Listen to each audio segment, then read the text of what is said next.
believe we have a quorum present, so we're going to call the meeting to order.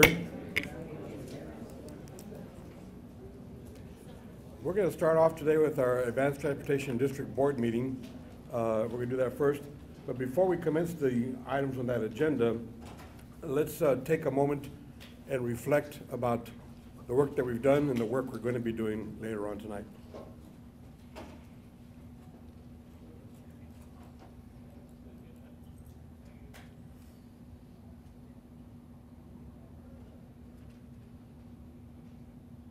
Thank you. Now, if you please stand and join me in the Pledge of Allegiance. I pledge allegiance to the flag of the United States of America and to the republic for which it stands, one nation, under God, indivisible, with liberty and justice for all. Thank you. Okay, do we have any announcements, Mr. CEO? No, I will make the announcements during the VIA board meeting. Okay. We'll make the announcements at the subsequent meeting. With that then, let's go over the ATD agenda. The first item is a consent agenda, and that consists of the minutes and information reports that are presented to the various board committees. The board members had a chance to review that. Are there any questions or comments on that? We have a motion and a second to approve. Any changes or deletions, additions? Hearing none, all those in favor say aye. Aye. Any opposed, nay. Motion carries. Okay, that brings us to item number 4, which is our MPO update. And I believe Clay Smith is going to share that with us today. Good evening. My name is Clay Smith, and Director of the Advanced Transportation District. And come this evening, in your packet has a presentation on the Transportation Alternatives Program. That was a program call went out from the MPO, and VIA submitted a request for funding for that. It included our request included pedestrian access to bus stops and connections, and I invited Hannah Santiago up here with me. Hannah really did the legwork, and she was kind of the author of what we call My Link, and it really has caught on with the city and with the MPO in terms of making that link for the pedestrians from the community to the bus stops, and making that a ADA accessible stop there. And yesterday at the MPO, it was a unanimous vote, and they selected scenario B, which is the scenario that was recommended by the Technical Advisory Committee and the staff. And there was not any discussion of it, except the City of San Antonio, during the discussion, after the approvals, acknowledged VIA for the working relationships with the city and the MPO in fostering scenario B and moving the project forward. And because what it did is, with the $1 million funding that VIA received for this, it TxDOT, in working with them, it's on state roads that they actually maintain, and they're willing to participate and do the design and the construction management for those projects.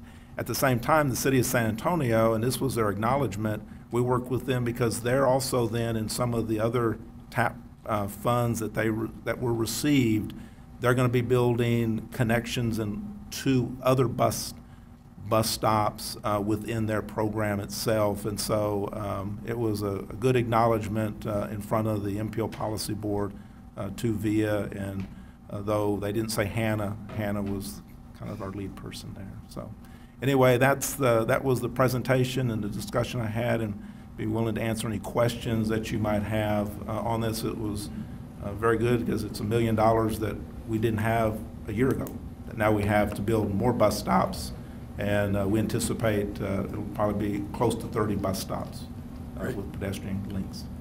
Thank you for the report. Are there any questions for Clay? Great. Any other comments from our MPO representatives? No? Okay, thank you for that report. With that, then we'll then move to Thank you.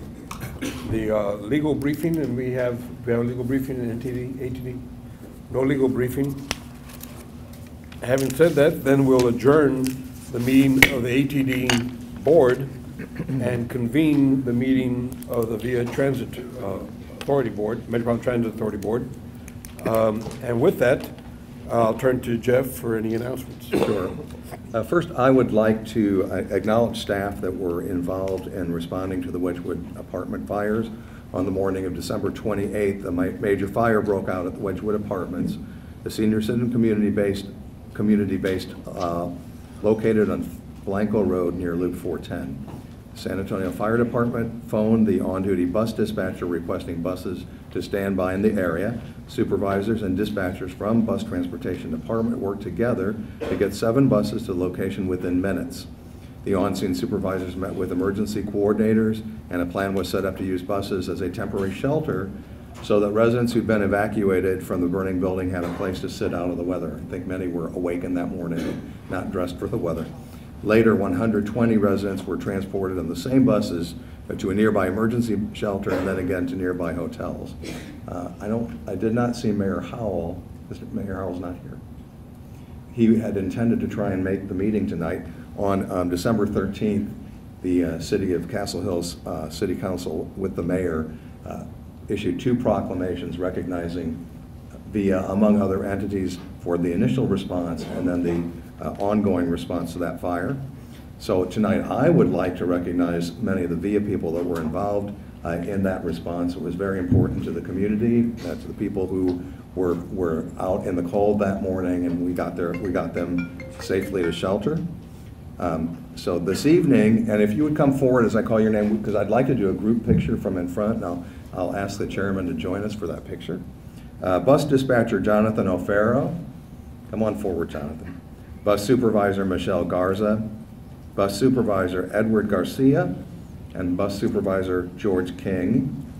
And then just representing our bus operators themselves, Penny Edison and Martin Dale. You would come forward.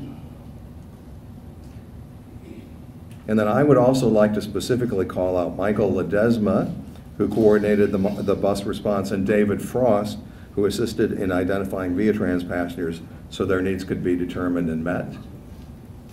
And then last but not least, Charlie Gonzalez. Charlie, join the crowd, who served as a liaison and at the meeting with the City Council, the City Manager in Castle Hill, thanked us very much. Charlie kept in contact with them to make sure that whatever needs they had were met. So these are the people that are representing the kind of response that Via makes to the community when the community is in need, and we all need to give them a hand.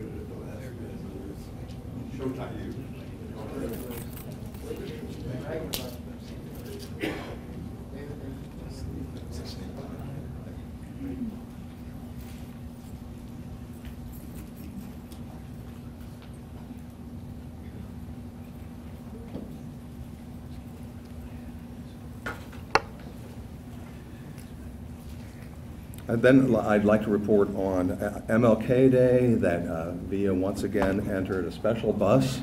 We were the #2 vehicle in the parade. There were about 60 Via staff.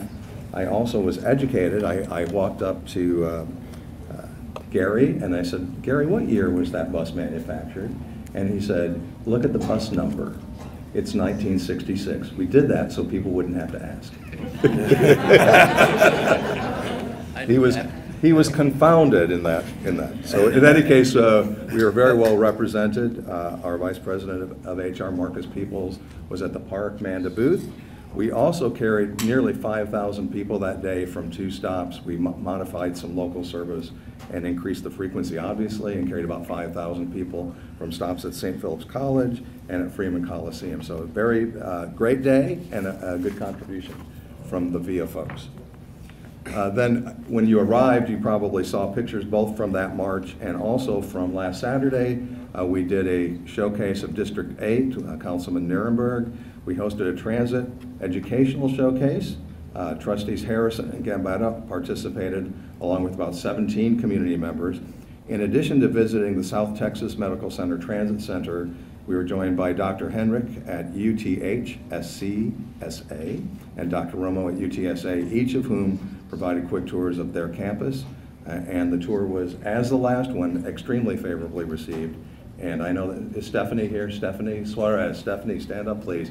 Another great job. I know you have a lot of people that are there supporting you. And we know that you're committed to getting these showcases done quickly. And that's great because we can get our message out more quickly as well. So thank you.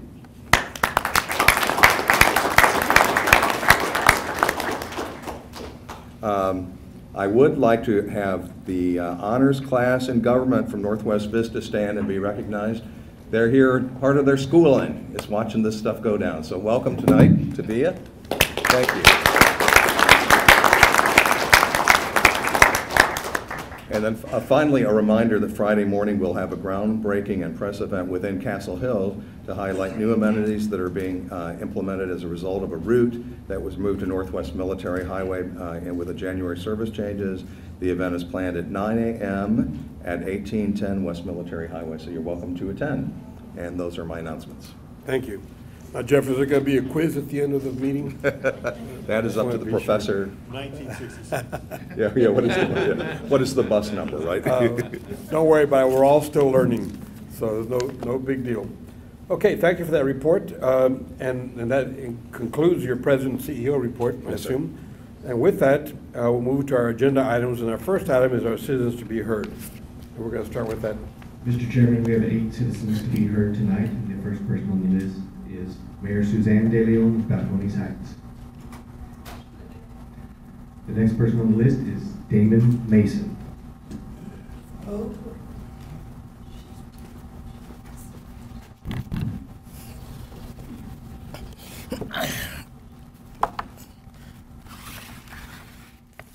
President Hart, Chairman Briseño, being trustees, meeting citations. It is I, Dan Mason, hoping that you all enjoyed your winter break. I stumbled upon an online video composed of snippets from various scenes of Star Trek Next Generation to achieve the effect of the Christmas carol, Let It Snow, Let It Snow. The only difference is that Captain Donald Picard's catchphrase, Make It So, took the place of the usual chorus. As you can imagine, I have a few things I want made so. So let's get started forthwith. North American Bus Industries has made it quite clear that its idea of a mainline motor coach is something that amounts to an over-glorified cattle trailer, and that it is perfectly fine with not making any changes. The denial of repeat commerce with North American Bus Industries. Make it so. The articulated CNG motor coach used for the Texas Loop 345 BRT service route has not only shaken me back and forth, but also rattles at the slightest flaw in the road. But it has also rattled with such loud violence that I'm frightened that the coach is going to fly to pieces in the not too distant future. Hence my affectionate pet name, the human torture chamber on wheels. The compulsion of North American Bus Industries to take responsibility for its clumsy craftsmanship, make it so. Let's see. What else?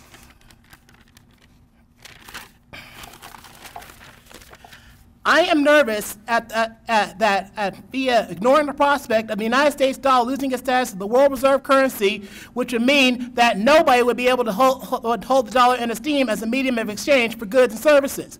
If the dollar collapses, VIA will not be able to purchase fuel for the mainline transit coach fleet, nor will be able to pay its employees. The provision of a plan to counteract this prospect, make it so.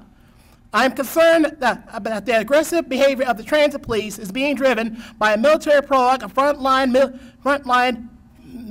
military comment in the Near East where people do not want the U.S. there. an explanation of how you plan to detect and extinguish the transit police and security sentries behaving toward people like dormant savages, make it so. Teresa Berlinga.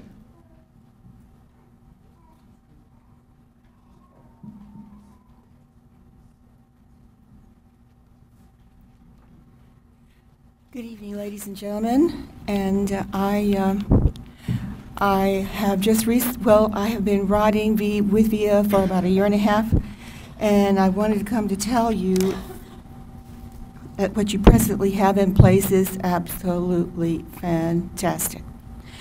I'm very impressed with the routes that I have learned. I frequently start out at Naco Pass, and I take the 10 and the 14, 502, and of course the 642 back on Nacogdoches. But I wanted to, let's see, there's one other thing. I think it would be a great small park and ride. And someone had told me that y'all were interested in buying that piece of property right there at Naco Pass, and that the people didn't want to sell. But I wanted to bring to your attention that there's an empty building there that's for sale. And that would be a great place. Also, let's see, what else did I have here? I'm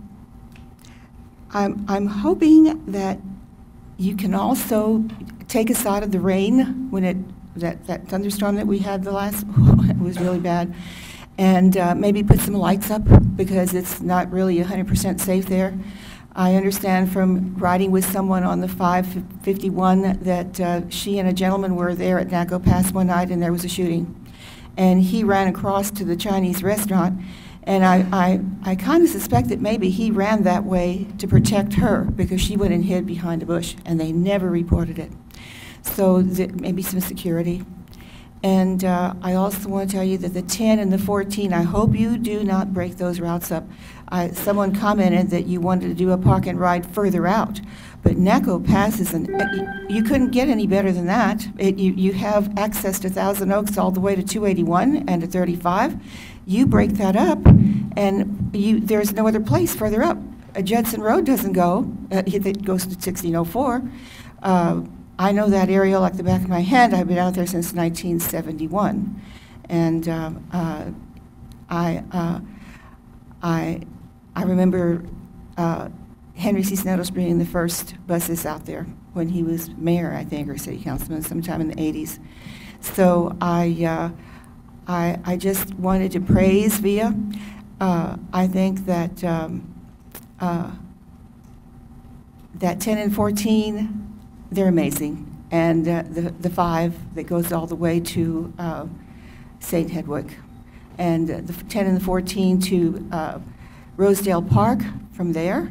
It would also be a good event bus thing. Thank you. Perez Hodge.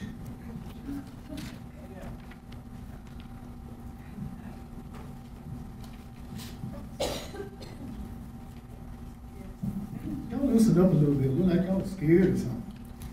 They said that Mr. Briseño wasn't going to be working with y'all anymore. I don't know if he's still there. But anyway, we're not, as far as the streetcar, we're going to fight that tooth and nail, no matter who's in office. Y'all move your main office over there for that train station. We don't know what the address is. You don't have anything on here saying where y'all moved to. You don't even have the address of 800 West Murray. Okay? The next thing, the lost and found is in this building. You don't have the address of this building saying the lost and found is in this building. Travis Park. Those street lights do not light up Travis Park where the bus stops are. And it's not safe, it's dark. The lights they have are dull. Y'all had a meeting just recently with your whole staff and CPS. They need to put some lights on Navarro between Pecan and Travis. That area is dark. Right now, people standing in the dark. On Market, the Primo bus stopped there and about 6 other buses. VIA's lights are not on, been out over a month. The green pole lights are out, CPS lights are out. I told y'all that 2 months in a row. Y'all haven't did anything. And y'all need to do something. With all y'all's bus stops need to be painted, repainted.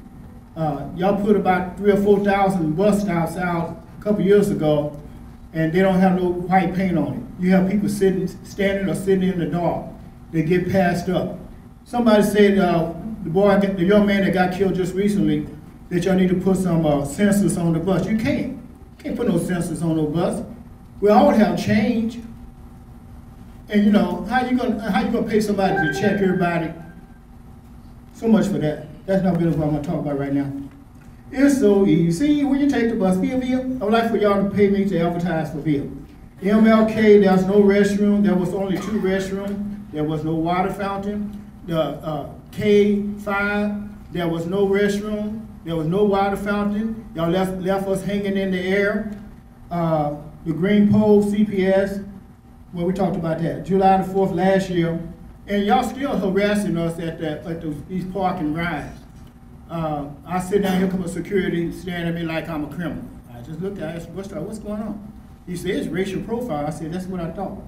The Primo buses, before I run out of time, I told Priscilla Engel, the back of the buses to have a sign saying, railroad crossing. We stop at railroad crossing. A left turn, wide left turn, right turn. People almost running into the back of y'all's buses every day. And then somebody say, well, the buses, they don't go down the regular streets. They do go down the regular street. The city with their crazy self, they block off I-10 during fiestas. Your buses went down Fredericksburg Road, some go down Calabria, and so on and so on.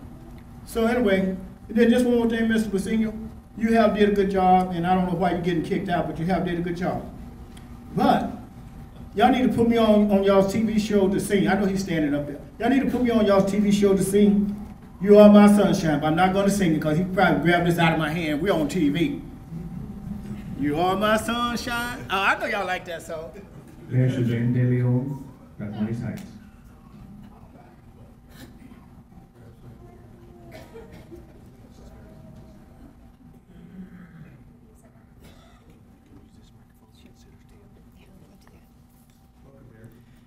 Thank you. Welcome to, I'm sorry. Thank you for welcoming me to your board. Suzanne De Leon, Mayor of Balcones Heights. I'd like to introduce you to Mayor Pro Tem Jack Burton and our City Administrator David Harris. And we wanted to come to VIA today and present to you that last night at our council meeting we had a unanimous approval of the Memorandum of Understanding between the City of Balcones Heights and VIA. And so we are very proud of the opportunity to be a partner with VIA in this endeavor. We see this is going to be a definite plus for not only Balcones Heights, but I think for VIA as well, because this is going to be the first transit-oriented development in Bexar County, and I think it's going to be something that's going to be just a model for other portions of the city. So we're just so pleased, so proud of it, and we are here to work with you and make this as easy a transition as we possibly can. So we're excited about it too. Thank you. Thank you very much for the time. Willie May Clay. First of all, I want to extend the best of wishes for the new year. And I'm hoping that it will be a very productive, meaningful year for the board as well as for the citizens and riders of paratransit as well as mainline. My name is Willie Mae Clay, and I'm here today as an individual who actually use both mainline bus as well as VIA Trans. My purpose here today is to talk about two things. One, I'd like to commend VIA in all the years that I've participated in the Martin Luther King March. This is the first year that I can recall actually seeing VIA Trans van in the march. I was so surprised, I was wondering, hey, I got off one van, what do you expect me to do? Am I supposed to get on that other one? I was shocked. And I want to let you know, as a person who considers herself to be an integrationist, I think it's long overdue, because I feel that Martin Luther King not only spoke for persons who were able-bodied, but he spoke for all persons. And I see persons with disabilities as being ones that would like to be included in events. So I commend you, and I want you to, I'd like the CEO, the president, when you report, to be acknowledgeable the fact that Via Trans was included as well. My other reason for being here today is to let you know that I became keenly aware that some bus stops were removed at Kirby. I learned of this as a result of attending the HEB Share Experience in December. I was waiting at the bus stop at the convention center, took the van down, was planning to take the bus back, and I was talking to a resident of Kirby who was also mobility impaired. She was waiting. I asked, what bus are you waiting for? She said 21. I said, oh, isn't that coincidental? I am too. I said, where are you going to get off at? She said, well, I really don't know at this time. I have to go further down because the bus stops that were at Charles Conrad and Old Seguin are no longer there. I said, what you say, girl? Sure enough, when I caught the bus, I let her get on first, and I waited for another bus. I purposely stayed on the bus to see if this were the case. So it certainly was. So I went to the next meeting of the Kirby City Council. You know, Kirby is a continuum city, has its own mayor and council members. I went there on the 8th of January, and I spoke to citizens to be heard. And I understood that the council requested that VIA remove some of those bus stops because there were a number of bus stops along Old Seguin Road. Council thought it was too many bus stops, tearing up the road. Well, I said, well, 2 of the bus stops that I used were some of the ones that were removed. Well, I went to the other meeting last Thursday, and I reiterated. Let me make it absolutely clear. One of the bus stops that you left, that VIA left, it's not only not accessible, but it's unsafe in terms of the buses coming off of FM 78, turning onto Old Seguin Road. I don't intend to use that stop because it's not safe. As a result of my attending those 2 consecutive meetings at Kirby, the council has now instructed VIA to put those 2 stops, inbound, outbound, those stops at the intersection of Charles Conrad and Old Seguin. They need to be placed back on a temporary basis for right now. We go baby steps. Okay, thank you for that feedback. And we'll have the staff sit down and visit with you on the changes. Someone did call me from VIA today for the first time. Good. And so we are working on this, but I want those stops put back. Well, thank you for the temporarily right now. Thank you so very much for your time. Thank you. Larry Johnson.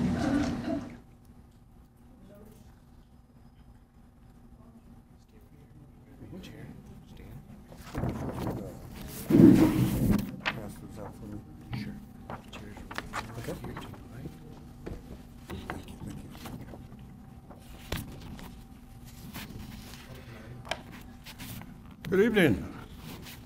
I brought you copies in case you fall asleep while I'm reading this one. You know, it was a little over 10 years ago, on September 28th, 2004, that the VIA board adopted a resolution to show its support of public transportation and to encourage its use by pledging to ride the bus at least once a month. Now, in that there are now many new members on the VIA board, I would like to suggest and recommend that the time is now right for you to renew that pledge. And for your information and convenience, I'd be happy to read the text of that resolution, which is also on the printed page and which was adopted on that date. It's titled, Pledge to Ride the Bus, Via Metropolitan Transit Board of Trustees. We, the trustees of Via Metropolitan Transit, recognize that public transportation in our community is essential, that riding the bus is an economical mode of travel that can help relieve traffic congestion, that more people riding the bus will lead to improved air quality, and that the commitment of community leaders to a strong public transportation system will encourage more people to ride the bus. And therefore, we resolve to maintain our ties with the community and our support of public transportation by riding the bus at least once a month for the duration of our tour. That's my request. You know, all of these wonderful expressions of VIA's involvement of its employees at the Edgewood apartments and other things that you are doing very nobly well for the community. I think you could also show a gesture and an expression of you, members of the Board of Trustees, to also show your commitment to public transportation by readopting this resolution. And, oh yes, it wouldn't hurt if perhaps the President and a few of the Vice Presidents made the commitment as well. Thank you.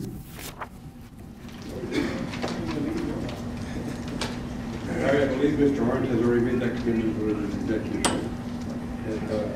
I believe we have one trustee who rides the bus every day. I ride the bus over here.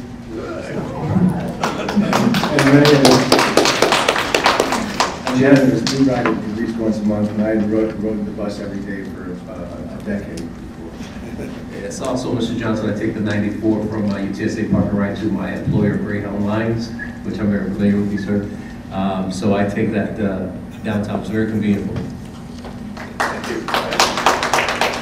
Jeff Powell.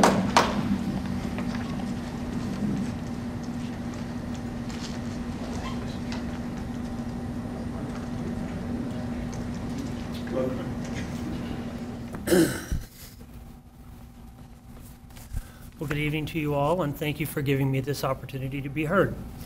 My name is Jeff Powell, and I will document what I'm saying tonight, and I will send this documentation to the president of VIA. My company, CASO Document Management Company, has and is protesting the awarding of a recent document management software and scanning project number 14-105. We did win the technical solution part of the bid based on the quality of our offering. We have been told that we have lost this pricing part of the bid based on a change of requirements that was not documented and a random phone call that did not require any written validation. This is strange, being that the VIA team has done a great job of documenting the proposal process and vetting out solutions. And yet, at the end of the process, the change of requirements and feedback from the vendors was all done verbally.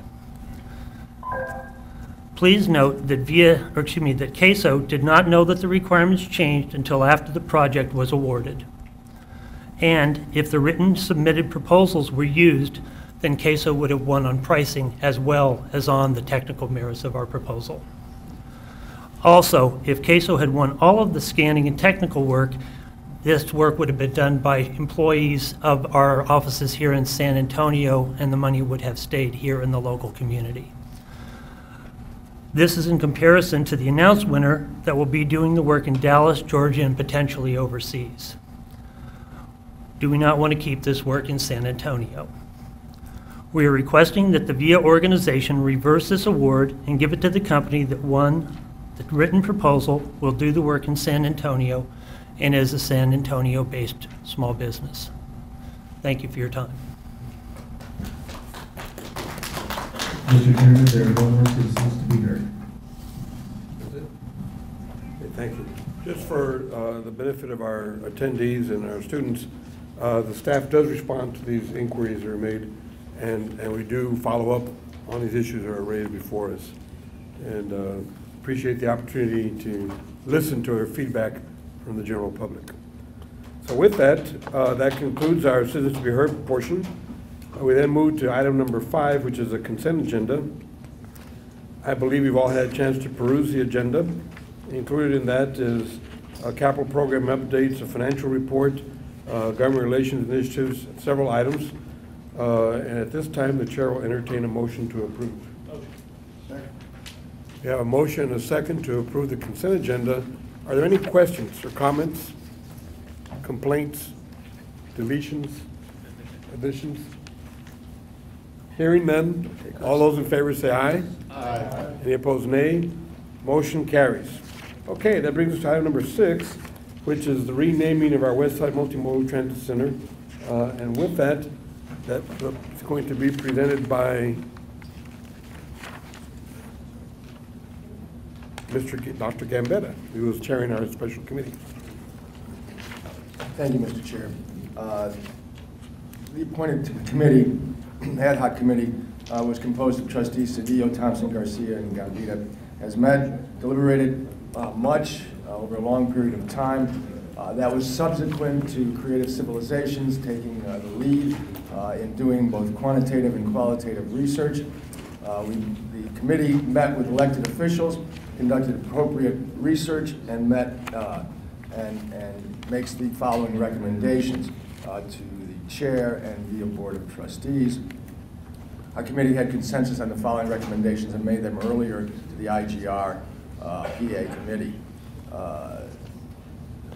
We had a charge in different parts. One was the committee was charged to make recommendations regarding the renaming or branding of VIA's beautifully restored historic building, formerly known as the I&G Station, then the Missouri Pacific Building, then passing on to Generations Credit Union. And currently as VIA's Westside Multimodal Transit Center, with an important component that I just heard to make sure that we have an address attached to it as well. And B, the newly constructed plaza and historic environs. The committee recommends naming the historic train station rather simply as the Grand. The name captures the nature of the historic building, now restored to its original grandeur. The Grand is a preserved and functional treasure for our city, county, state, and citizenry, our people. People will come to travel much to the Grand, hopefully, and to enjoy this wonderful entity of the peoples. Secondly, the committee recommends naming the newly constructed plaza and environs as follows. And when I say this, it includes the Grand as the terminal. The overall encompassing notion would be Via, which is Via or VIAA, Via Villa in English, or Via as we pronounce it in Spanish as well. The signage above the plaza would carry both. This branding captures several notions, or this at least the recommendation. One, Centro Plaza denotes the plaza is in the center or heart of the transportation network of VIA, that it is downtown in our central area. Centro translates as downtown, center, central, and heart.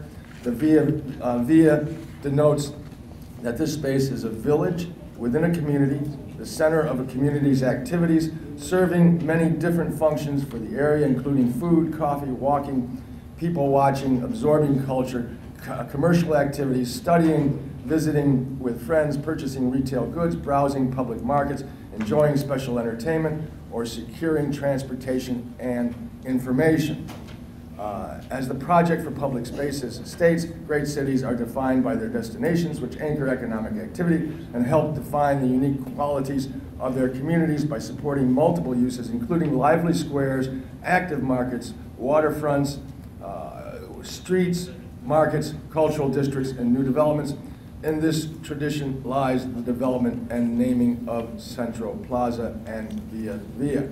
The committee recommends that Via Via or Via Village dedicate portions and plaques around the plaza to honor and educate travelers about distinct people and places of San Antonio and our region, including our diversity, perhaps including veterans from the distinct wars, placing plaques in historic text where men and women first departed by train into the military or war zones from this plaza. We're dating far back into the into the 19th century, 20th century. Vaqueros and ranchers from the Cattleman's Square history. It is historically been, that area has been Cattleman's Square. The International and Great Northern Railroad, the INGN first lines in 1881, St. Louis to San Antonio, later from Austin to Laredo in Mexico, and the IGN station, later renamed the Missouri Pacific Building, so a dedication to the building as well. Significant women in the history of San Antonio. Distinct celebrities, civic, economic, cultural, educational, social, from San Antonio, including, of course, the great diversity that we know as San Antonio. Next, distinct notables and families from the community surrounding the station and plaza, facilitating the West Side corridor and walkway.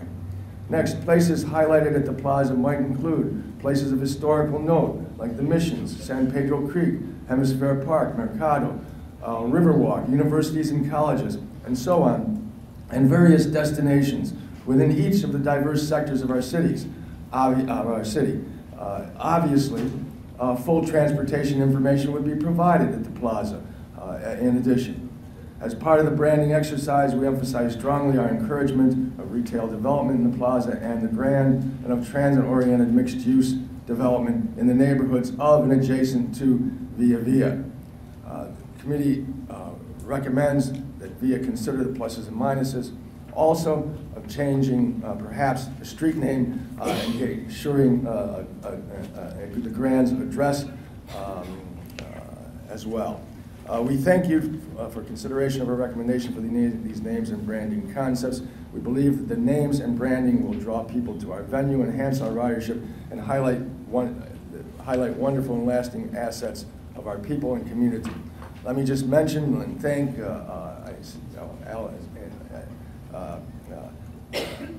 Creative Civilization for their contributions to this. I had the privilege, both Gisela and Al, I had the privilege of talking with Al. If you don't mind, I mentioned that he thought that there was a good marketing possibility. He highlighted that he found it even romantic in certain areas associated with the Grand and Via Via, and saw a significant potential associated with it. I also received just yesterday, I believe, a note from Mayor Wolf saying that he thought that the recommendations were great as well. In any event, these are the recommendations, and I provide that as we provided to the IGR committee earlier, and that concludes my report. Let me just ask if the other members of the committee would like to say something associated with the recommendations. No. Becky or Catherine, do you want to add anything to that? No, I don't. Okay, thank you for that report. Will you make a motion for approval? Yes, Mr. Chair, would you like them individually or in a cluster? I would say the package, yeah. Yeah. The recommendation is to, for the three names, the Grand, Central Plaza, and Via Via. I move that we adopt the recommendation of the committee. Second. We have a motion and a second. Are there any comments or questions? I think we can find someone to sing a theme song. Should we put Can we commission Ferris to write a theme song? No. I think the address is 123 North Medina, Ferris. Yes, Bobby. Just a couple of quick, maybe a question, maybe a comment. But first, I want to thank the committee and thank you for doing all the work and extra effort. I think my first meeting here, we had a series of presentations on name possibilities, and none of them had the inspiration or the thought process I believe that you guys put into it. So I do appreciate that. I appreciate the extra work, and also appreciate highlighting, you know, the involvement of not only our participating governmental agencies, but the rest of the civic groups and the history to it. I think at the end of the day, when we're ever renaming anything, it's always tough how it's going to be received and how it's going to be looked at. The Grand and Via Via, you know, the question is, we'll never know whether or not, when or they may be inspirational or not enough to do it. But I think that I'll be supporting this item. But one thing we can certainly say that the time and the thought process that was put in by the subcommittee and the staff is certainly worth noteworthy and mentioning that we hope that it'll be there and we hope that we get it right. So I hope when the community hears it and sees it and reads about it, it's laid out appropriately, that the appropriate thought process was laid out, input was sought with the goal of trying to do something community-wide. So with that said, I will be supporting it. My only comment, I suppose, and I don't know if this is part of the motion, but with respects to renaming that street I don't know if that's part of it. I would like to comment on that because there's a specific ordinance that handles that. Consider that we look further into that. It's not part of the package. It seems like every street naming process we go through in this community is never a positive one. Right. And so I'd like to not put those two things together. If sometime in the future the District 5 council member thinks that that's the right thing to do, or the community thinks it's the right thing to do, we let them kind of run with that and start that process. But I withdraw that from the motion if it was included. Thank you. I appreciate that. I have nothing further. Thanks. Thank you. Any other comments or questions? I'd like to see if our consultants, Creative Civilization, have anything to add or to suggest.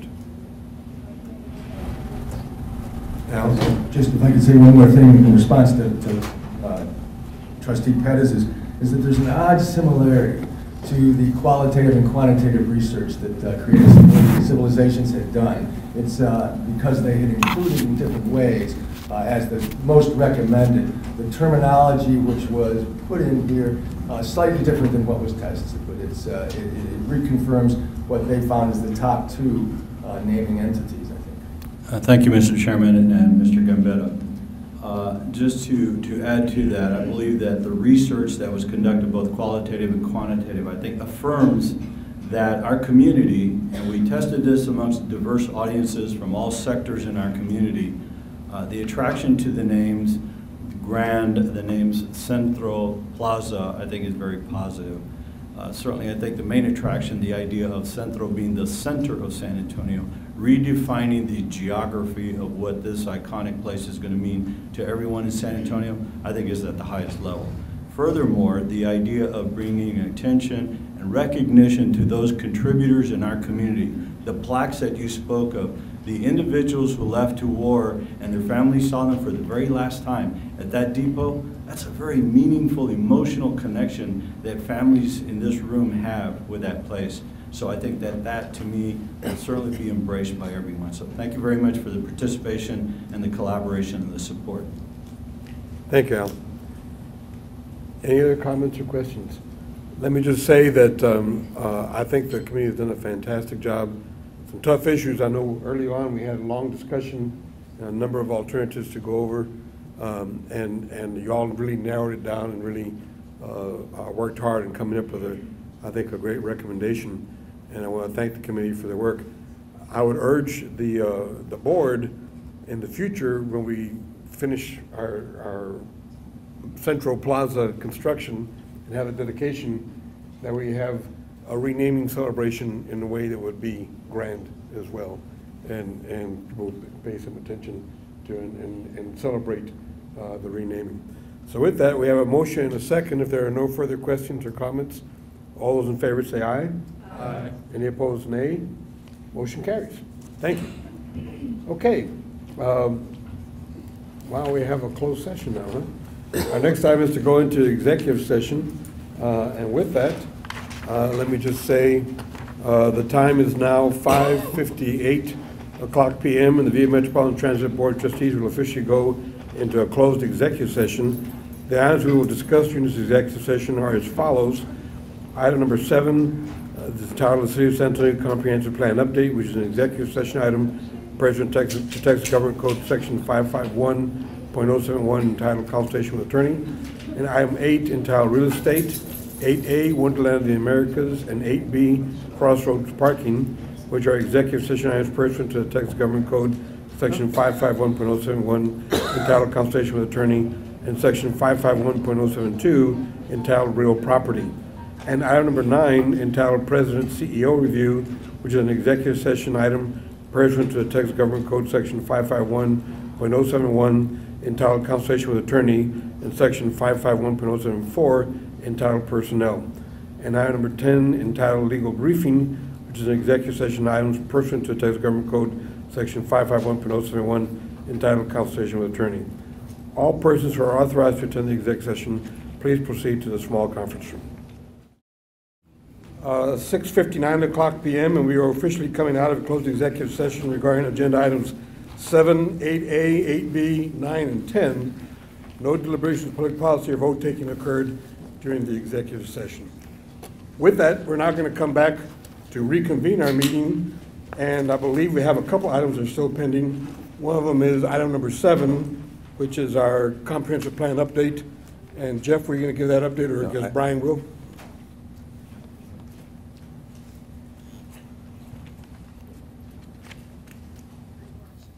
Good evening, Chairman and members of the board. Real quickly, would just like to state that the planning process continues with the City of San Antonio, and then on Thursday, VIA was added to the Oversight Committee, the steering committee associated with the comprehensive plan update, and that is part of our funding agreement with them as you move forward. With that, I'd be happy to answer any questions regarding that. Thank you for that update, and we're looking forward to working on that plan, I know, in the future, and consolidating it or coordinating with our comprehensive plan update as well. Any comments or questions from any of the trustees? Hearing none, thank you for that report. That brings us then to our next item, which is our item number 8, which is our real estate item. Yeah. On item 8A, staff is asking this evening for direction to enter into a memorandum of understanding with the City of Balcones Heights for the possible delivery of a TOD project on Fredericksburg Road. Moved. Second. Okay. We're doing item 8B right now? 8A. 8A, I'm sorry, 8A. Okay, we have a motion and a second. Are there any comments or questions on that? Okay, I think it's an opportunity to work in a cooperative effort with the City of Balcones Heights and promoting something that will complement our Primo bus route and will actually be a complete benefit for the entire community. A location that's really halfway between the medical center and downtown. For our guests who are here tonight, our Primo bus route is now our 3rd highest volume route in the system. So with that, we have a motion and a second. If there are no further questions, all those in favor say aye. Aye. Any opposed, nay. Motion carries. Okay, that brings us then to item 8B, which is a Crossroads Parking. Good evening. Staff this evening is asking for possible action related to allow the CEO to enter into acquisition of a parcel of property adjacent to our existing Crossroads Boulevard parking right. This piece of property will be utilized for special events in the near term and future development opportunities as we move forward with transit-oriented development in and around our facilities. Move the item forward. We have a motion? Second. Staff is being directed to pursue working to acquire that property, given the direction of the limits set by the board. And with that, if there are any further questions? Hearing none, we have a motion and a second. All those in favor say aye. Aye. Any opposed say no. Motion carries. Okay, I believe we finished all our closed session items. And so that brings us then to the Board of Trustees action. And And what I'd like to do is turn it over to the chair of our nominating committee, Mayor David Marne, and ask him to give us a report. Sir, the nominating committee met on the 6th of January, and we put forward the following slate. As chair, Mrs. Hope Andrade; as vice chair, Mr. Steve Allison; and as secretary, Mr. Mark Harris. Thank you. I'd like to acknowledge the other members of the steering committee, which included Rebecca Cedillo and Mark Harrison. Where's Mark? There he is, Mark Harrison. The bylaws require the steering committee include a representative from suburban cities, a representative from the county, and a representative from the city. And those are the members of our steering committee. With that, I think the first item is going to be the election of the board secretary. And obviously we have a report from the committee and is recommending the election of Mark Harrison as the secretary. But at this time, the chair will open the floor to any additional nominations. Mr. Chairman, if there's no more nominations from the floor, I make a motion to approve Mark as secretary. Second. We have a motion and a second to approve Mark Harrison as secretary. All those in favor say aye. Aye. Any opposed, nay. Motion carries. I believe we're all supposed to raise our hands, right? Because we need to record. Yeah. So if you're in favor, raise your hand. And it's unanimous with the exception of Mark Harrison, who is going to abstain. It's okay to vote for yourself, Mark. He doesn't think you'd be the best person. Okay, that brings us then to the election of the vice chair. And the nomination for vice chair is Steve Allison, the recommendation from the nominating committee. Are there any other nominations from the floor? Yes, Pitts.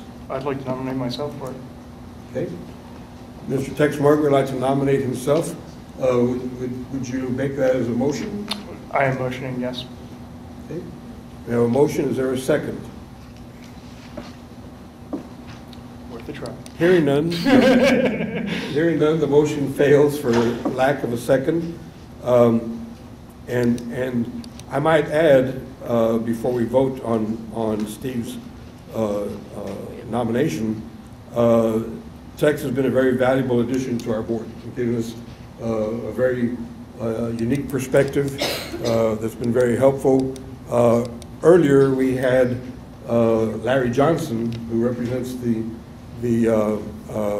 disabled community and is visually disabled. He suggested that the VIA board reapprove a resolution that was approved back in 2004, that each of the trustees will ride the bus every day, once a month. And we point out at the time that Tex rides the bus every day.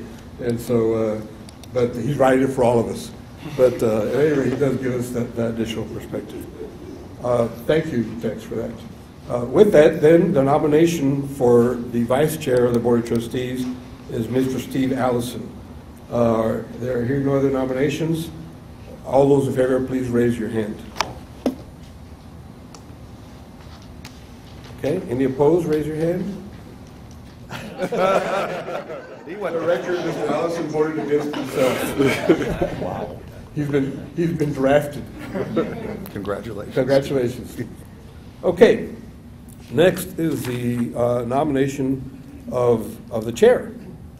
Do I actually conduct this? I guess I do. Huh? Certainly. Yeah. Certainly. I guess I'm still chair.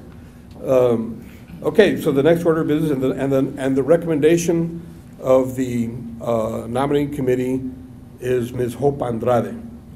And are there any other nominations from the floor? Mr. Chairman, absent any additional nominations from the floor, I'll make a motion to nominate Hope Andrade as chair. Second. Okay, we have a motion and a second to approve Ms. Andrade as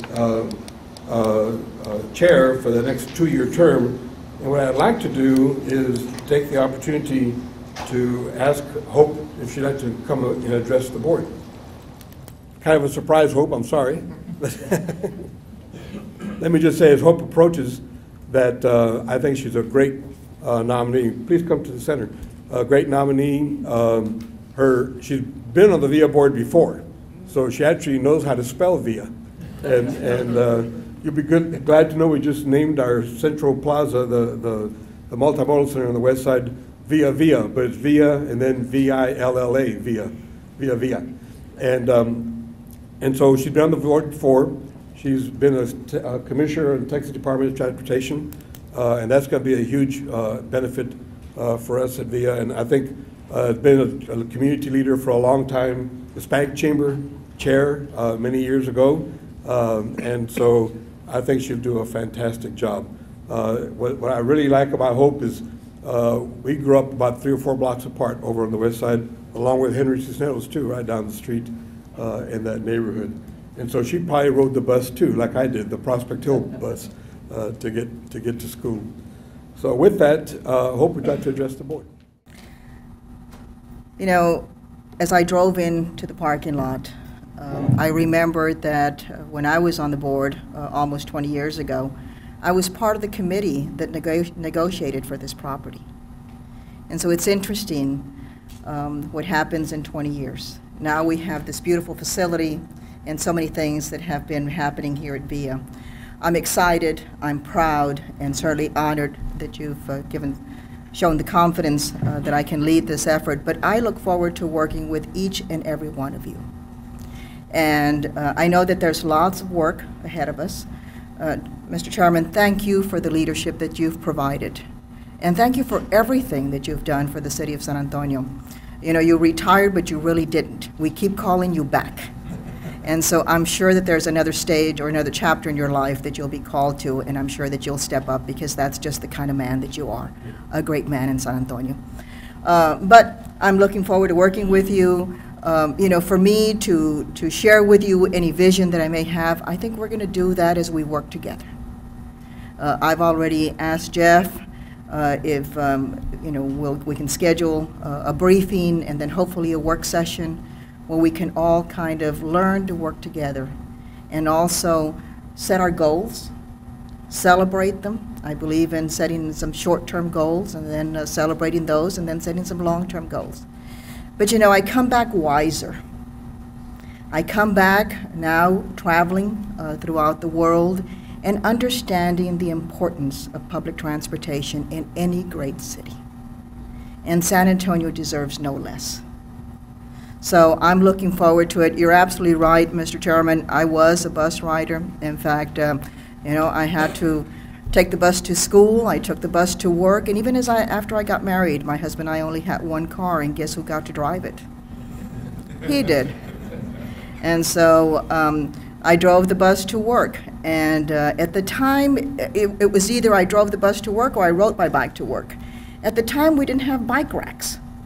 And so, you know, but I understand the importance, and so I also want to make sure that our business community understands that we want to work with them in helping them, you know, make sure that their employees get to and from work.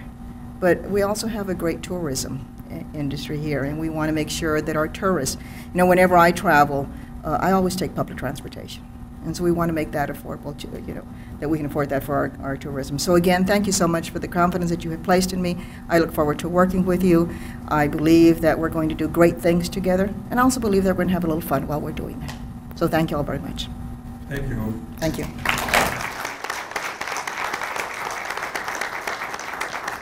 Okay, we have a motion and a second, and I might point out that this is for a 2-year term that expires on December 31st of 2016. I was trying to calculate that real quick. December 31st of 2016. We have a motion and a second. All those in favor say aye, or raise your hand. Any opposed? Motion carries. I believe it was unanimous. Congratulations, Hope. Okay. We now move to the next item on our agenda, which is the swearing in of our officers. And with that, I'd like to invite Justice of the Fourth Court of Appeals, Patricia Alvarez, to join us. Thank you for being with us tonight and sharing this moment with us. And we'd like for are we going to do all the officers together? We're going to do it this way, but before we do it, thank you for having me here. We all have a circle, and I think I've come kind of to the end of my circle with VIA. I represented VIA back in the 1990s. I'm a transportation attorney. I was here when Hope was here, and of course, you know, I know Mr. Briseño, and I know Dr. Gambitta, so this is a great honor for me to be invited to this great swearing in of 3 great people. So what we're going to do is we're going to start first with Mark Harrison. And I want you to come over here. Okay. What we're going to do is we're going to kind of do it this way so that we have the camera, Mr. Harrison. Okay. I am doing great. Okay. And here you have this, and you're going to repeat after me. Not yet, though. Through and by the authority of the state of Texas given upon me, I, Patricia Alvarez, Justice of the 4th Court of Appeals, take this oath of office from Mark Harrison. Now you repeat. I, Mark Harrison. I, Mark Harrison. Do solemnly swear. Do solemnly swear. Or affirm. Or affirm. That I will faithfully execute. That I will faithfully execute. The duties. The duties. Of the Office of Secretary. Of the Office of Secretary. Of the VIA Metropolitan Transit Authority Board of Trustees. Of the VIA Metropolitan Board of Trustees. And will, to the best of my ability. And will, to the best of my ability. Preserve. Preserve. Protect. Protect. And defend. And defend. The Constitution. The Constitution. And the laws of the United States. And the laws of the United States. And of this great state of Texas. And of this great state of Texas. And any ordinances. And any ordinances. So help me God. So help me God. Under penalties of perjury. Under penalties of perjury. I declare that I have read the foregoing statement. On the penalty of perjury, that I have read the foregoing statement. And the facts stated herein are true and correct. Are the facts there true and correct? Okay, so we have the oath of office, and we have a pen here, and all these people are witnesses that you're signing the oath of office. Right here, Judge. That's correct.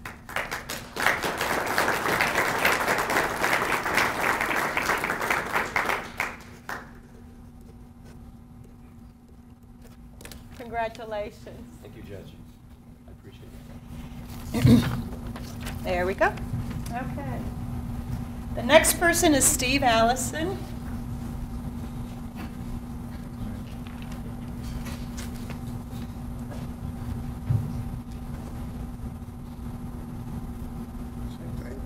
Well, they voted you in, but we still need the oath. Okay. Under the authority that this great state of Texas has given me as a justice of the 4th Court of Appeals, I take your oath, Mr. Allison. So repeat after me. I, Steve Allison. I, Steve Allison. Do solemnly swear. Do solemnly swear. Or affirm. Or affirm. That I will faithfully execute. That I will faithfully execute. The duties. The duties. Of the office. Of the office. Of Vice Chairman of VIA Metropolitan Transit Authority Board of Trustees. Of Vice Chairman of VIA Metropolitan Transit Authority Board of Trustees. And will, to the best of my ability. And will, to the best of my ability. Preserve. Preserve. Protect. Protect. And defend. And defend. The Constitution. The Constitution. And laws of the United States. And laws of the United States. And of this great state of Texas. And of this great state of Texas. And all ordinances. And all ordinances. So help me God. So help me God.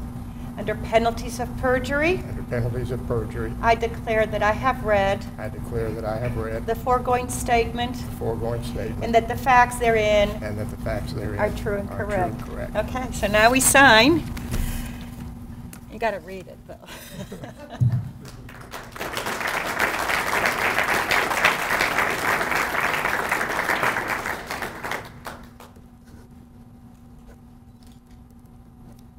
Mr. Allison, congratulations. Oh, thank you. You will do a great job.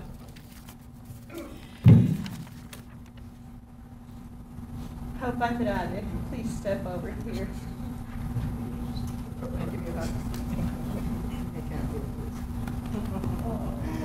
Oh my goodness, I'm so proud. Okay. I am so proud of you. But let's start with the oath. Okay, do I raise my right hand? Oh, and by the way, yes. I am so sorry, gentlemen. I was so excited. I've done this a couple of times.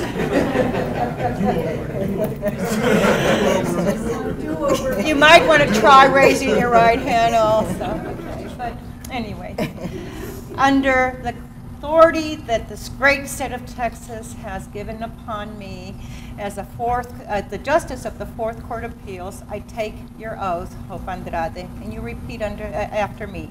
I, Hope Andrade. I, Hope Andrade. Do solemnly swear or affirm. Do solemnly swear or affirm. That I will faithfully execute. That I will faithfully execute. The duties of the office. The duties of the office. Of Chairman. Of Chairman. Of the Via Metropolitan Transit Authority Board of Trustees. Of the Via Metropolitan Transit Authority Board of Trustees. And will, to the best of my ability. And will, to the best of my ability. Preserve. Protect. And defend. The Constitution. Constitution. And the laws of the United States. And the laws of the United States. And of this great state of Texas. And of this great state of Texas. And all ordinances. So help me God. So help me God. Under penalties of perjury. Under penalties of perjury. I declare. That I have read the foregoing statement and that the facts stated therein are true and correct. That I have read the foregoing statement and the facts are true and correct. Correct. Okay. Sign right here.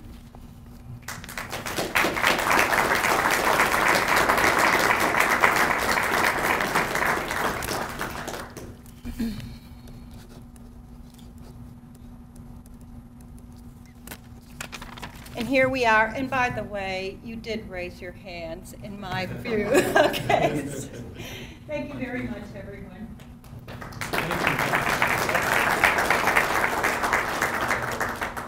Congratulations to all of the new officers. I know you all do a great job. And with that, I might add the next item on the agenda was not on the draft agenda that the executive committee approved last week. No, it was and a it got sneak snuck in here, sneak and so I'm going to turn it over to you, Jeff. So what we would like to do now is just take a moment and recognize Mr. Briseño for his service. I mean, as Hope said, you know, not just on our board, but to this entire community. And so first of all, we'd like to, of course, allow our guests to speak first. And so we invite the Honorable Ivy Taylor, Mayor of the City of San Antonio, to be the first person to recognize Alex. Thank you. Good evening, everyone. It is a pleasure to be here, to be part of this transition and to celebrate the outgoing board chairman, Alex Briseño. Alex, I just felt it was important for me to be here tonight to recognize not just the work that you've done at VIA, but your many accomplishments over the years. You've certainly been a game changer for San Antonio, from your work here at VIA, at Brooks Development Authority, at the city, at UHS, at SAS, and so you've been a part of some wonderful progress that we've had here in our city, going all the way back to your tenure starting as assistant to the city manager in 1977. Is that when it started? A ways back. So the city certainly has changed, but only with you at the helm at the City of San Antonio as a city manager for many years, and in the many leadership roles that you've played throughout the community, most recently here at VIA, which of course is a very important institution for our growth and development as a city. So I just wanted to offer my personal thanks to you for your work here, and wish you luck as you begin whatever the next phase is. I'm sure that you will continue to be busy because many people will continue to want to draw on your expertise and your guidance throughout our community. So I hope you'll still be up to the challenge of working to improve our community. And then I'd also just like to thank the entire board for the time that you take in this important role, and to say that I look forward to working with the new chairperson as well. But Alex, you certainly have stabilized the organization during a difficult time period, and we appreciate all your contributions. Thank you so much. On behalf of the entire City Council. Thank you for your leadership in getting the comprehensive planning effort going and doing it in a really comprehensive way and helping VIA be at the table as well. We're looking forward. In fact, we're going to be approving next month our allocation of resources to contribute towards that effort. Yes, but recognizing that how important transportation is as part of looking at the comprehensive development of the community. And gosh, all those issues that you talked about, whether it be water, whether it be health issues, whether it be revitalization of neighborhoods, nowadays gentrification, other issues as well, all those are interrelated and you really can't separate them. And I know your background brings that to the fore. I want to thank you for your leadership in doing that. Thank you, thank you, thank you.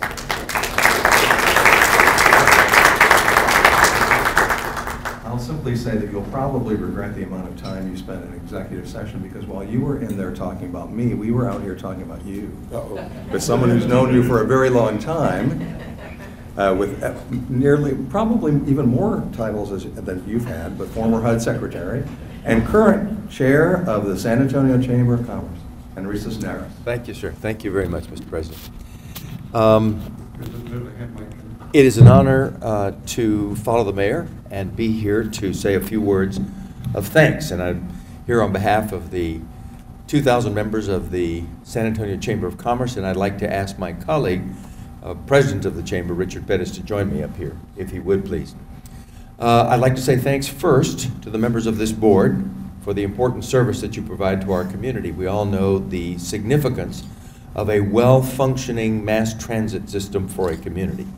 And our VIA system has been an important element of the growth of San Antonio, the ability of our workforce to move around, an element of our economic development progress. So thank you for the time and effort that you put into that. I had the privilege of serving on the city council led by one of my fellow council members, Glenn Hartman, who came up with the idea of the sales tax applied to the creation of VIA back about 1975 or 6, something like that. So I've watched it for a long time, and I applaud your stewardship of this effort. It's also my honor to thank Hope Andrade for her willingness to give up what has been a peaceful civil retirement life and instead take on this responsibility. She is a wonderful public servant, has distinguished herself and our community by her service to the state, and I have every confidence that she will do a good job and be an amiable and consensus-building leader of this body. And finally, most importantly this evening, it's my pleasure to thank and to honor Alex Briseño for his service. As the President said, I've known Alex for a very long time. He was a classmate of my wife in grade school, and I've known both of them since then. So I used to know the crowd that they ran with, their classmates, and they had a nickname for Alex, which was the Brain, because he was the top performer in the class then and has been at every other juncture of his life. I watched his progress through high school, through college, through the time he went into the United States Army and served as a commissioned officer, got his master's degree at Trinity, and came out and was ready to assume a position somewhere in the government of our community. And I served as a council member. That was the Council of 77, and recommended him to the then city manager, Tom Hebner, who was thinking about talent from the community that he could bring into the process. And he brought Alex, and no one on that city staff or council regretted that, because it started the process of Alex becoming the longest serving city manager in the history of San Antonio, and doing a wonderful job in every responsibility, including that assignment as city manager. And as the mayor said a moment ago, so many institutions in our community have asked him to come and deal with moments of difficulty, whether it was SAWS or the Hispanic Chamber or Brooks City Base or other responsibilities that he's taken. He's now sharing his knowledge of government with young people at St. Mary's University, and I know that they're going to be as impacted in their lives as he was by Dr. Earl Lewis at Trinity, under whom he was a student. So Alex, on behalf of a grateful community, and I use those words carefully and advisedly, on behalf of a grateful community, thank you for all you've done, and thank you for what you represent. We're very proud of you, all of us throughout this community. Thank you very much.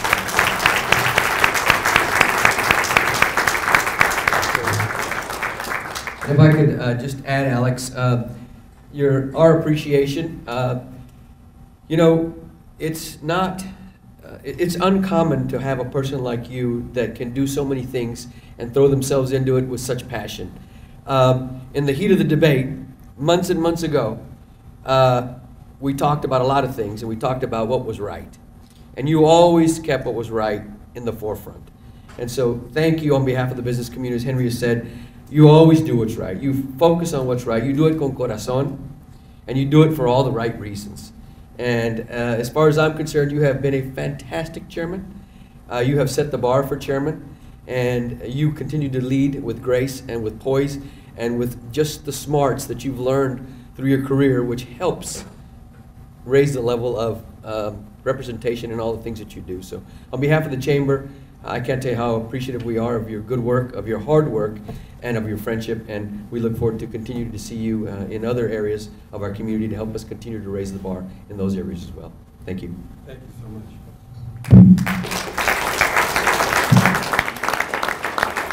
And let me just say, I know a lot of stories about Henry too, but those are going to be in the book. And a lot of people don't really know that Richard was an assistant city manager in Laredo, working with Larry Dovalina several years ago before he decided to go to the dark side and run for city council. But thank you all for those comments.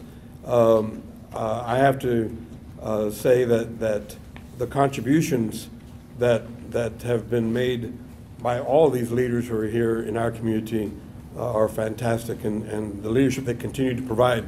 Henry, in the past, is mayor and is Secretary of HUD, but also as chair of the Hispanic Chamber and now chair of the San Antonio Chamber. Used to be the Greater Chamber, and I've been saying the formerly Greater Chamber, but maybe I shouldn't say that. But the San Antonio Chamber of Commerce, and Richard for the representative of District 4, and now is the president of the Chamber. Thank you all for everything you do. And with that, we'll ask the chairman of the Hispanic Chamber of Commerce, the ever romantic, right? Al Aguilar. You're the one who saw it in the name, right? Thank you very much.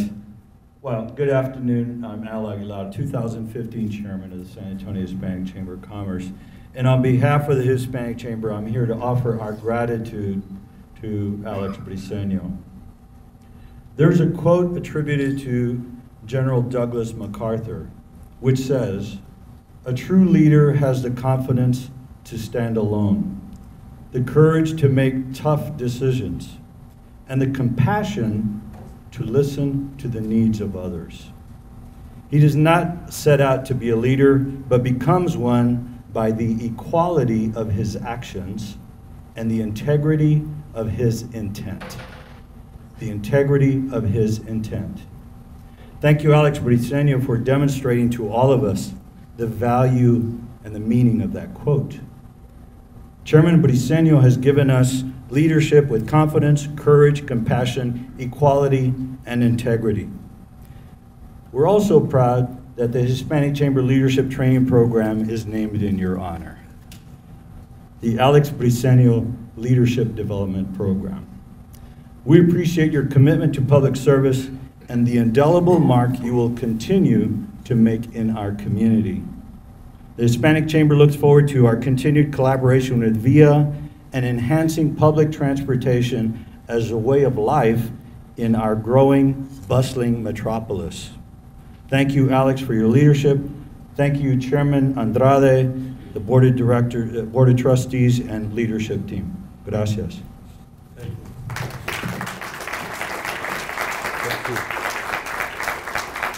Thank you, Al. Thank the Hispanic Chamber.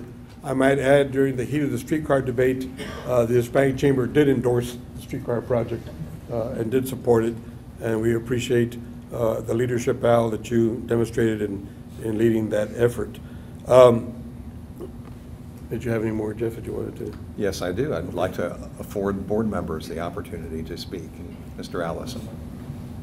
Alex, it was admirable. You've obviously dedicated your life and you've had a lifelong history of commitment to this community, and not just commitment to the community, but commitment to the betterment of the community. Your tasks and your vigor and determination is shown throughout your course, whether from city manager, the marks you've left, whether it's opening an important international trade office, whether it's the development of the Alamo Dome, important improvements in the city's management, moving on to coordination of the consolidation that led to SAWS, and then you're achieving to the head up SAWS at a later point that was so important. Chair of the Hispanic Chamber, chair of the board of the University Health System, and the wonderful monument and testament to your work, the tremendous facility that has risen because of your leadership. That'll be a lasting betterment to the community. And your service at VIA. You came at a very difficult time and provided very important leadership.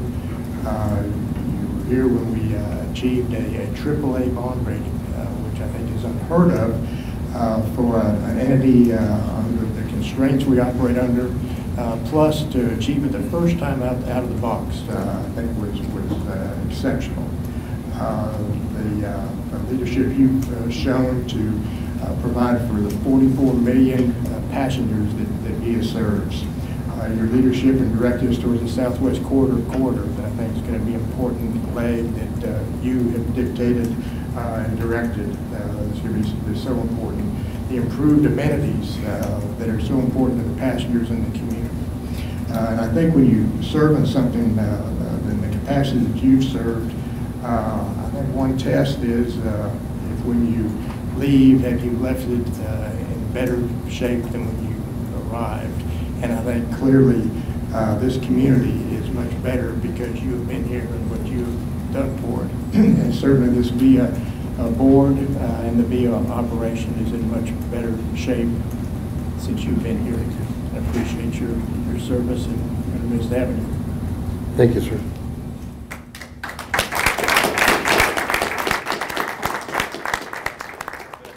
Mr. Harrison.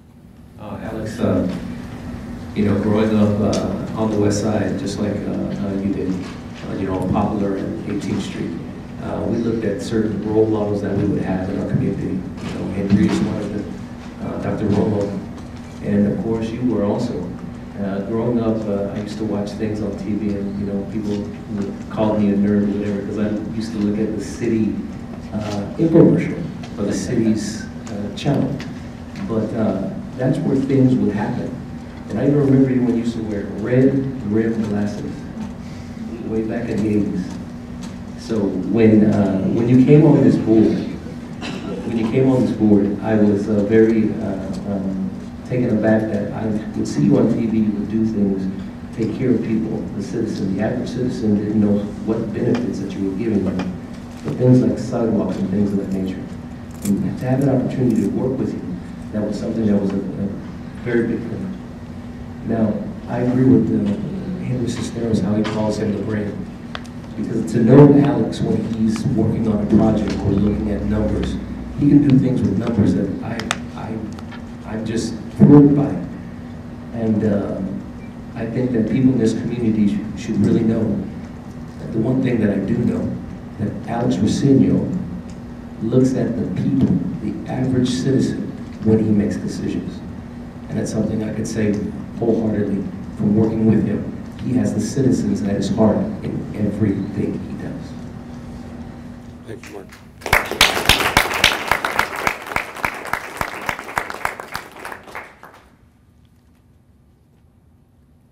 All right, my turn. Well, Bobby, you have to? Okay, Bobby, go ahead. I can't help it, but I just want to let you know that Alex still wears those red rimmed glasses. Yeah, I saw you with them a couple of weeks ago. Just one quick reflection, Alex. I think I was actually sitting on city council when you retired as a city manager, so remind me not to follow you to your next board appointment. But one thing that Richard mentioned, and I know Frank would recollect it, and Becky, I'm sure that one thing you taught me as a council member, and I know you infused it to everybody at the city, was to govern with the heart. And so for that, I'll always remember you. You continue to do it here. Thank you for your service and your leadership.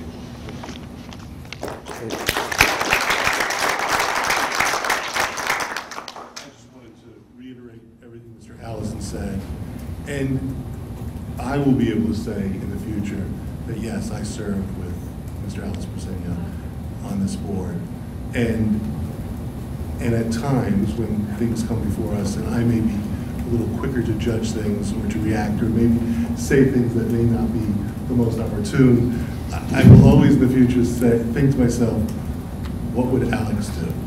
And then there would be more contemplation. And a little more thoughtfulness, and I think you've made everyone you've worked with here the better for knowing you. And I thank you. Thank you, Mary. I have a quick comment. Well, listening to everyone talk about you just confirmed, since I'm one of the newest members on the board, but also just having met you in September. And in a short period of time, the way you go about, like Bobby and Mark were talking about, you know, serving with a heart and always thinking about, because I know listening to you a lot of times, you're very passionate about our ridership. And just in conversations we've had, you know, the way you welcomed me onto the board has been a tremendous help, and it's given me a focus and also a heart to serve, because when it's over, I would love to just be known as half the man that you are. And I appreciate your leadership, and I appreciate you as a person. And don't think that you're leaving the board, but you're not gonna talk to us. And I know, at least for me, because I'm gonna call you. All right. All right. Thank you.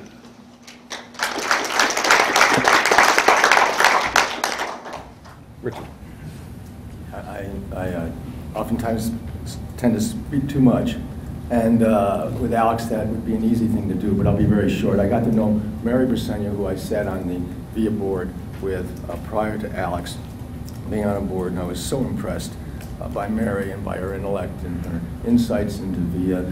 And then I met much better the other half and saw why Mary must have been impressed by him over the years, because certainly you have brought a heart and insight and compassion to VIA that is unsurpassed. You've always not only put the focus on the ridership, but also on the employees, and understanding that it's really the employees that drive us, that drive this transit system. We do, and your financial aspects are unsurpassed, understanding of them. You're one of the major reasons that we do 40% more with 50% less than the other transit agencies in the state of Texas, and why we're ranked as one of the best, not simply in Texas, but the United States and in North America, actually, in the world. Thank you, Alex. Thank you.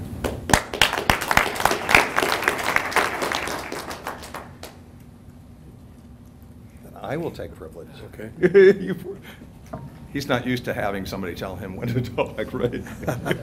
First of all, I want to echo what Dr. Gambitta said. When I came to VIA, you know, I worked with Mary Briseño.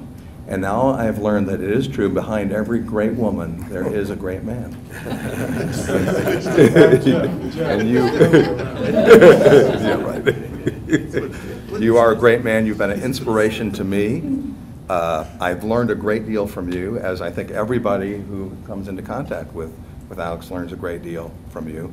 We will have 1,000 shelters, so you won't be able to go and tell me that there were these number of people at this stop and they need a shelter. We will have 1,000 shelters because of your determination, your passion for the ridership. And I have a memento. So it's heavy and glass. Wow. So I'm not taking it out. It says, In recognition of your outstanding leadership role as the Via Metropolitan Transit Board Chairman, February 2014 through January 2015, for your enduring devotion to the greater good of our community, we acknowledge with gratitude and esteem your role in upholding VIA's mission and for guiding VIA in the pursuit of its vision for the future. Presented with appreciation by the VIA Board of Trustees and by the staff. Thank you so much. Thank you.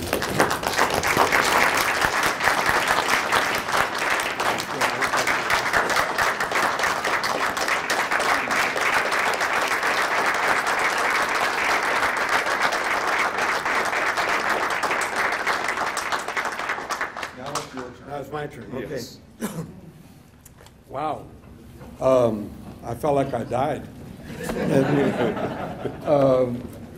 And ironically, Al mentioned the Hispanic Chamber's Leadership Development Program being named after me. Henry was the chair of the Hispanic Chamber at that time.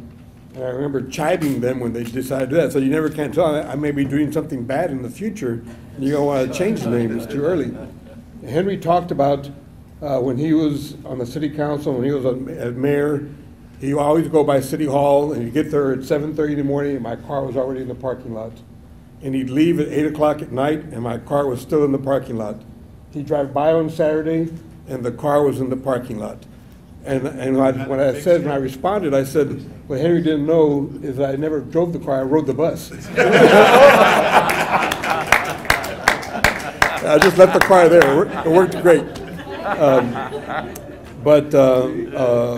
Hearing from all these folks is really an honor for me.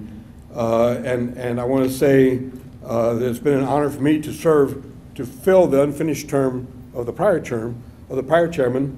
And Mayor, you're right. I've been trying to, get out of public service for a while, and I seem to be pulled back in. I think maybe this time I may be able to do it, but we'll see. But I do think that public service is important. I did find myself in the habit of counting bus shelters on the west side and the east side and the south side, and coming back and saying it's 102 degrees and there's this poor lady, old senior citizen with a couple of grandchildren waiting for the bus in the sun, and it's 102 degrees, and we need to have a shelter for them and things of that nature. Counting them for the Promise Zone in the Choice neighborhood, and working with folks from that board in terms of the number of shelters we have in there, and we're going to double the number of those shelters in the future. But as I leave, I'd like to share with my colleagues, and I want to thank them for their hard work, share with them just some things that maybe I'd like for you all to be sure that you continue to work on. We've initiated, and I ask you to continue to work on. One of them is, yes, we had a challenging year, and yes, our streetcar project was a huge challenge, and one that was didn't meet maybe with what our goal was, but the timing just wasn't right. The time will come in the future for that. And to do that, we have to achieve elevating VIA's stature in the community. We have to have people understand the value that VIA brings to this community, because a lot of people don't. And I have to say, I admit, I'm one of those who didn't understand. It wasn't until I came chairman that I have a better understanding of the value VIA brings to the community. As you know, we started off by creating our Transit Advisory Council with about 50 or 60 stakeholders. We'll be having our first meeting, I think, coming up in February. And so I'll urge you to continue working with them. I know the Chamber's got a representative on there, as well as the city has several representatives on there. And we're looking forward to working with those community stakeholders in the future.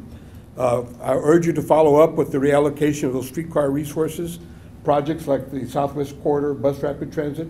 As I mentioned earlier, the Primo route is our third highest volume route. The Southwest Corridor Bus Rapid Transit, which would be like Primo, will go from Brook City Base down Military Drive over to District 4, Zarzamora, up Zarzamora by Port San Antonio, over to General McMullen, up to around Bandera Road, Callahan, and to the Medical Center. Why? Because the number 2 route in volume of passengers, 1.8 million passenger trips a year, is the Zarzamora route, which goes from the medical center all the way down to the A&M campus on the south side, right down South Zamora Street. And so this will bring linking those jobs to transit. And Henry and I had that conversation several weeks ago about the value that VIA brings to the table to link transit to jobs. It really is a utility, like water and sewer. And in fact, we initiated a meeting with Mario Hernandez with EDF to have VIA join the Economic Development Foundation and be at the table along with SAWS and CPS, providing those services, tying transit and mass transit to jobs. And I think that's an important project to work on in the future. Park and ride sites we've talked about all over town. 1604 and 151, I-10, I-35, our transit centers, Stone Oak Parkway and 281 with a parking garage, the transit center at Brook City Base. Again, those are all projects that we need to continue to work on, doubling the programmed number of our bus shelters that we're going to put through our community, and further developing the Thompson Transit Center downtown as part of our multimodal efforts. And so we got a lot of work. Y'all have a lot of work to do. I'm going to be on vacation. Y'all have a lot of work to do. And so I urge you to continue working on that. As you do that, look for new ideas. Look for new creative opportunities. Today, we moved forward on a couple of projects that we were briefed on at Crossroads Mall and at the Crossroads Park and Ride site, and work on those public-private partnerships. As we build those parking transit facilities, the parking garages, look for opportunities for partners and private investment.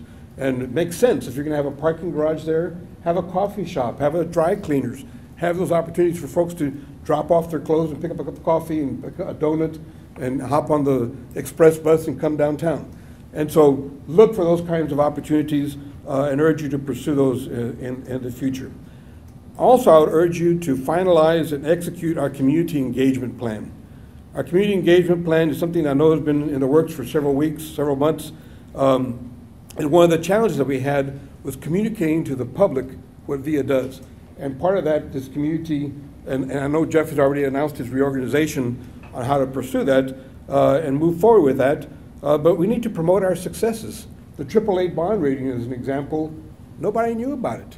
We didn't know that we had a AAA bond rating, and that's huge for a mass transit organization because in our case, it's based upon sales tax revenues.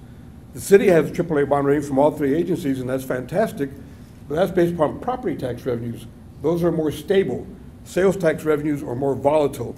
And so to be able to have a AAA rating is a testament to the financial management that we have in the staff and the work that's being done. And as you mentioned, Richard, doing 40% more work with 50% less money compared to the transit agencies like in Austin and in Houston and in Dallas.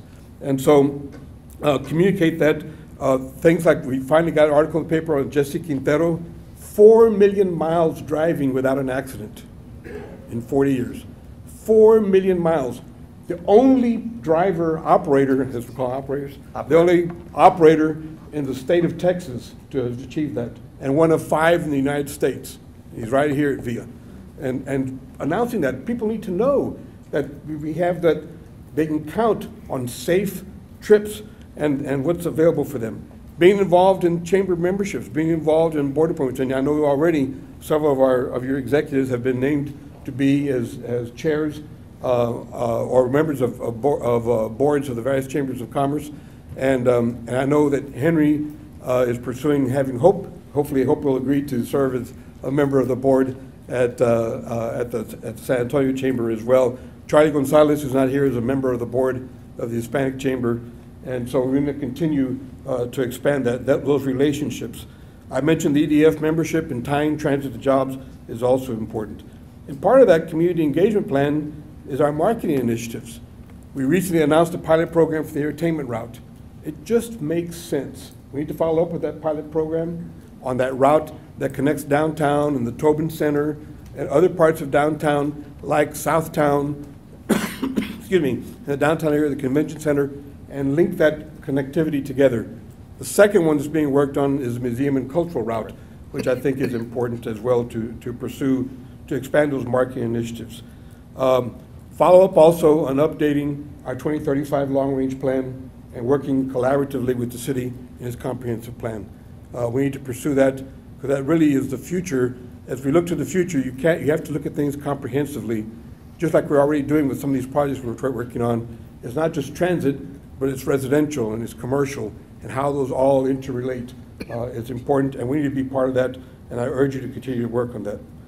I have to say, I've been chairman now for, I guess, for 11 months, and I really value the work of my fellow trustees. We had a lot of turnover. We have, I think, we now have 6 trustees who have at least 1 year of experience on the board. 5 of us had less than 1 year experience on the board. And that occurred with a challenging period of time, and we're all still continuing to learn. And so I would urge you to continue to work on that. But the work that you've put in, the various committee meetings and everything, is really unbelievable. And again, one of those public service issues that a lot of people don't value and don't appreciate. But let me just say in general, I also want to add, I have to, I didn't realize that y'all were inviting my wife, Mary, to be here. I have to say I had an unfair advantage. Mary was on the board of VIA for 8 years, so she knows this place inside and out. And so she helped me a lot, and I want to thank Mary for her support, not just in my role now as chair, but in my entire career. Thank you, Mary. I love you.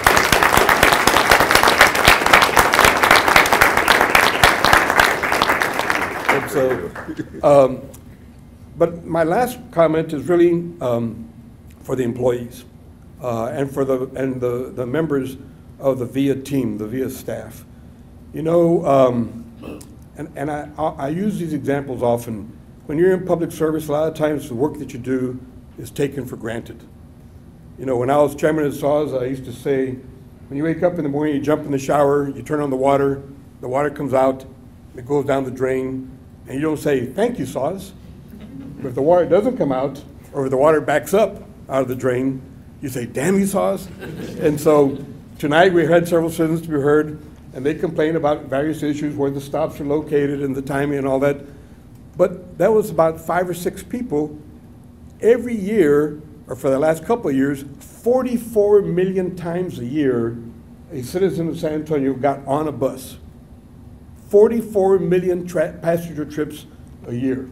Now that's a huge contribution. Take that and translate it into vehicles. If you assumed, you know, 2 people per car, which I doubt we achieve in San Antonio, but if you translate it to 2 people per car, what would that do to congestion and all and air pollution, air quality? We're almost on the verge of non-attainment with EPA on air quality, and what would that do? So that's being handled, and you know what? Those 44 million times, the people can count on VIA to be there to get them to work, to get them to school, to get them to the doctor, to get them to do their shopping. And again, when VIA shows up on time and picks them up and gets them to where they're going, they don't say, thank you, VIA. If they're late, or if they don't show up or whatever, they say, damn you, VIA. And that's just the nature of the beast in public service. I mean, that's just what's going to happen. But I want you all to know that we have some excellent employees. We have some transit experts. The team that Jeff has assembled is unbelievable. I've been telling them he needs to put their bios on the website. But we have people like Keith Hom, who's been with the New York City mass transit system for 13 years. Brian Buchanan, who's built rail projects all over the Southwest United States. Alva Carrasco, who's our Vice President of Operations, who was with Los Angeles Transit Authority, and our director is our Vice President for Operations. A number of folks who know what they're doing.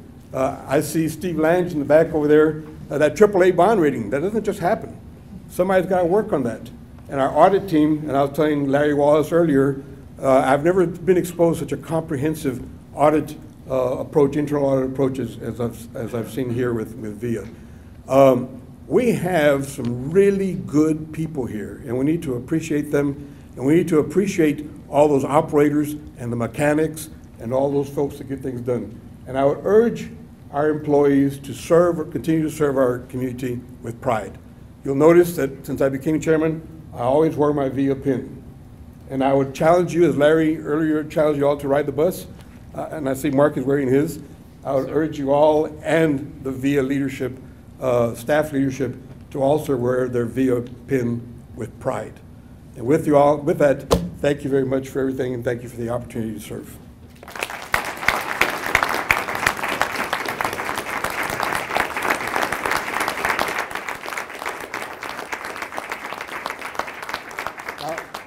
Am I still chairman, or do we have another chair?